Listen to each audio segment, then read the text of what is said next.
Bien-aimés frères et sœurs, vous connaîtrez la vérité et la vérité vous affranchira. Ça, c'est pas moi qui le dis, c'est la Bible qui le dit. Mais moi, je vous dis mieux. Vous connaîtrez la vérité historique, notamment celle de vos ancêtres kémites, et vous aurez une vision globale de ce que c'est que la vraie souveraineté politique. J'ajoute, vous reviendrez à la spiritualité africaine ancestrale et vous comprendrez les enjeux de l'indépendance économique. Et pour terminer, vous accepterez votre identité culturelle kémite et vous obtiendrez deux choses. La première, c'est la paix. La seconde, c'est le développement, à une condition. L'unité de toute l'Afrique noire, l'unité de tous les Noirs du monde entier. Otep à tous, bienvenue sur la chaîne des panafricanistes par essence, par conviction et par excellence.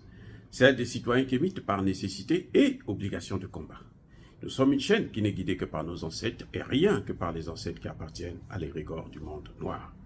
Par conséquent, nous ne croyons en aucun Dieu venu de l'étranger. Toutefois, cette vidéo n'est aucunement destinée à inciter à la haine ou à la violence, car nous menons un combat qui est d'abord et avant tout spirituel, intellectuel et démocratique. Ensuite, il est politique, géopolitique et géostratégique, contre l'impérialisme, le colonialisme, le néocolonialisme et l'endocolonat, qui sont tous qualifiés de crimes contre l'humanité. Nous menons ce combat sur la base du principe fondamental que nous avons hérité de nos ancêtres kémites, qui est celui de la Mahat, c'est-à-dire solidarité, vérité et justice. Vous êtes donc en droit de connaître la vérité, et nous avons l'obligation de vous dire la vérité, rien que la vérité, afin que justice soit rendue au continent africain. Et ça, c'est notre modeste contribution dans cette noble lutte en faveur de la souveraineté, la dignité, la solidarité et l'unité africaine. C'est exactement ça que nous appelons le panafricanisme. Bien-aimés frères et sœurs,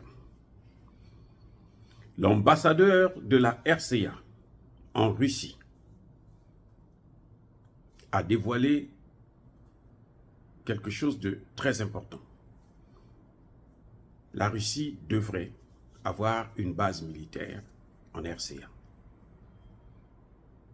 Une base militaire qui devrait avoir compté entre 5 000 et 10 000 soldats. Eh oui, l'ambassadeur l'a annoncé en Russie. Je pense qu'il sait de quoi il parle. Un ambassadeur, c'est ce qu'on appelle le plénipotentiaire, c'est-à-dire quelqu'un qui a le plein pouvoir, qui représente son pays. C'est le président de son pays dans le pays accrédité, le pays hôte. Donc, lorsque un ambassadeur parle comme ça, c'est que c'est le président Touadéra lui-même qui est en train de parler. C'est que c'est la ministre des Affaires étrangères, Téman, qui a parlé. Et nous saluons une telle initiative. Les gens vont me dire que vous êtes contradictoire. Vous chassez la France et vous faites venir les Russes à la place. Donc c'est comme si vous déshabillez Pierre pour habiller Paul. Oui, ça paraît comme si c'était de cette façon-là qu'on pouvait voir les choses. C'est une option. Je suis d'accord avec vous. Mais ce qu'il faudrait comprendre, c'est que d'abord, les Américains sont au Centrafrique. Il n'y avait pas que les Français, il y a aussi les Américains. Ils n'ont pas une base importante, mais ils sont là. Ça, c'est un. Deux, on ne va pas les chasser. On ne va pas chasser les Américains. Ils vont rester là. Ils vont contempler le travail, comment les autres travaillent, comment les autres font le travail, ce qu'eux, ils auraient pu faire depuis 60 ans des présumées indépendances jusqu'à maintenant. 3.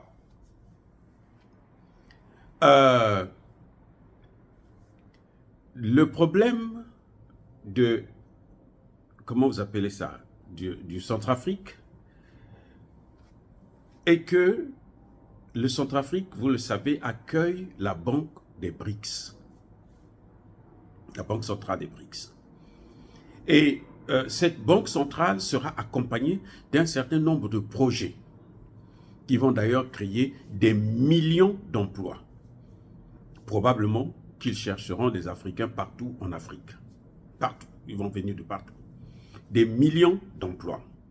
Parce que c'est l'exploitation des matières premières de façon différente. Où ce sera le gagnant-gagnant. Donc, ça ne va pas être les Chinois ou les Russes qui vont occuper le pays. Non. Ils viennent pour faire travailler les entreprises, les Centrafricains, les Africains, et puis, bon, ils vont repartir. 4.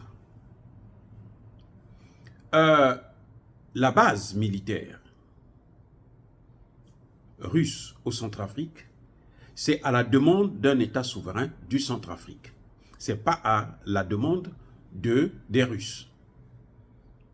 Et ce n'est pas imposé par les Russes, contrairement à la base militaire française, qui avait été imposée aux pays qui n'avaient d'ailleurs même pas encore eu leur indépendance. On leur a imposé les bases militaires, nous restons ici, nous allons rester ici. C'est tout. Donc, voilà. Maintenant, en ce qui concerne l'investissement des BRICS, il faut protéger cet investissement. Nous avons vu, il y a quelque temps, quelques mois seulement, le Centrafrique est attaqué. Des avions qui quittent le Tchad, visiblement de la base militaire française ou des bases militaires françaises au Tchad, qui viennent bombarder des bases de l'armée centrafricaine, qui viennent bombarder des unités de production centrafricaines. Vous savez, il y avait une usine de coton qui avait été bombardée aussi par la même occasion. Qui viennent, qui font rentrer des terroristes, qui les accompagnent, et puis qui viennent déstabiliser encore le pays. Donc il faut, et l'armée centrafricaine n'est pas prête, n'est pas capable à assumer la protection de tout ça. N'oubliez pas que le territoire centrafricain, c'est un territoire qui est plus grand que la France. Qui peut faire la France, qui fait plutôt, pas qui peut, qui fait la France, la Belgique, et encore une autre partie, un espace encore plus libre qui pouvait contenir encore un autre pays. Donc ce n'est pas, le Centrafrique, ce n'est pas un pays comme ces pays européens. Concernant le sous-sol centrafricain, c'est un sous-sol très très riche. Aujourd'hui, beaucoup d'experts vous diront que, en fin de compte, le pays le plus riche au monde, ce n'est pas la RDC, mais c'est le Centrafrique. Ah oui, la France a perdu un très gros morceau à cause de sa gourmandise, à cause de sa boulimie, à cause de sa volonté, son racisme, sa volonté de piétiner, d'écraser le peuple noir. Elle a perdu tout ça. Comme elle va perdre tout le continent africain, si elle ne se ressaisit pas très rapidement, parce que ce n'est pas évident qu'elle puisse revenir. Bref, le Centrafrique donc demande à la Russie d'ouvrir une base militaire. Et une base militaire de 10 000 hommes au Centrafrique, ça ne va pas servir seulement le Centrafrique. Vous savez, il y a le Tchad qui est à côté. Il y a le Cameroun qui n'est pas loin. Il y a le Congo, le Gabon. Il y a la Guinée équatoriale.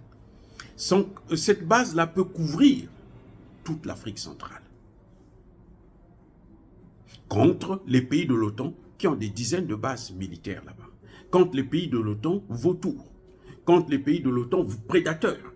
Qui ne cessent d'occuper le terrain pour détruire nos pays, pour piller les matières premières et tuer comme ils veulent.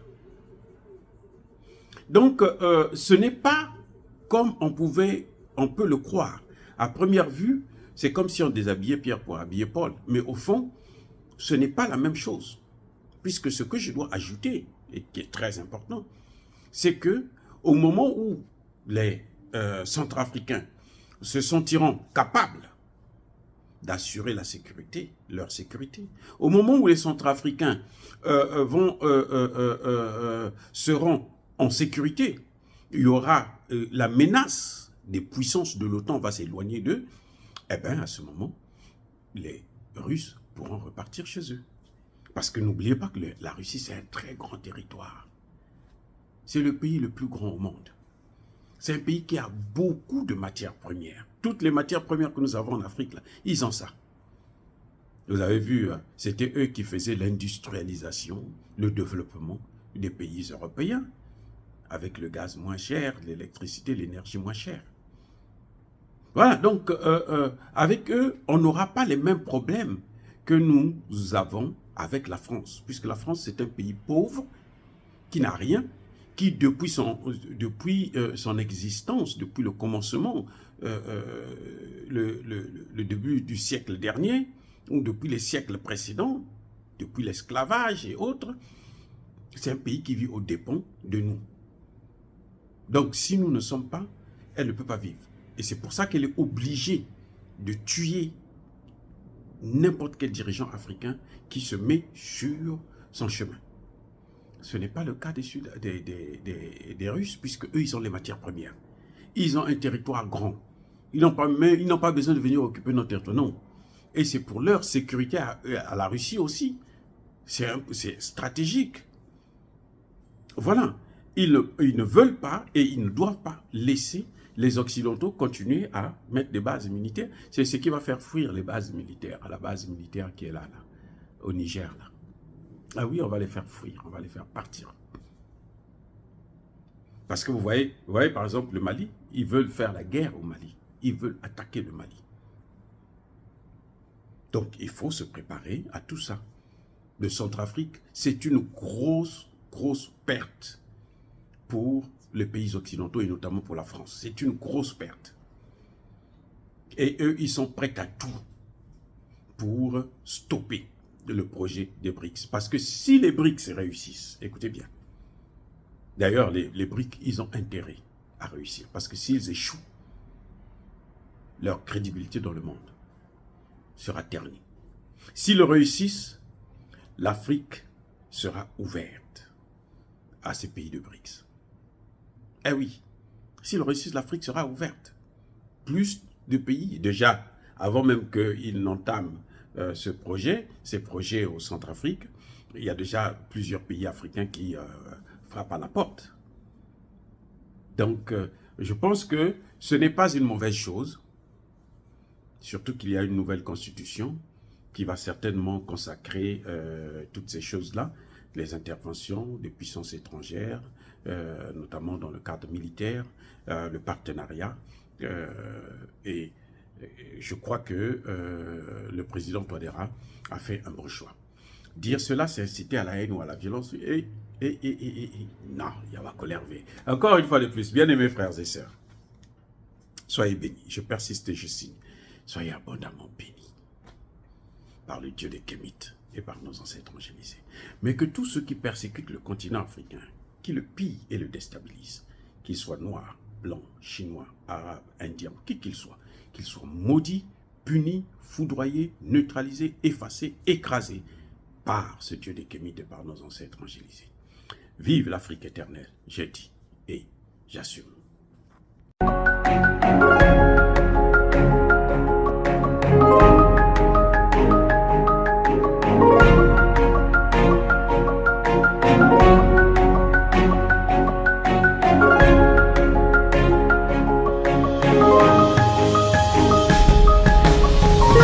Eux, ils marchent par la foi et non par la vue. Mais moi, je vous conseille vivement de marcher par la connaissance scientifique et historique, notamment celle de nos ancêtres kémites, par les 5 sens et par l'intelligence. À vous, à Pierre.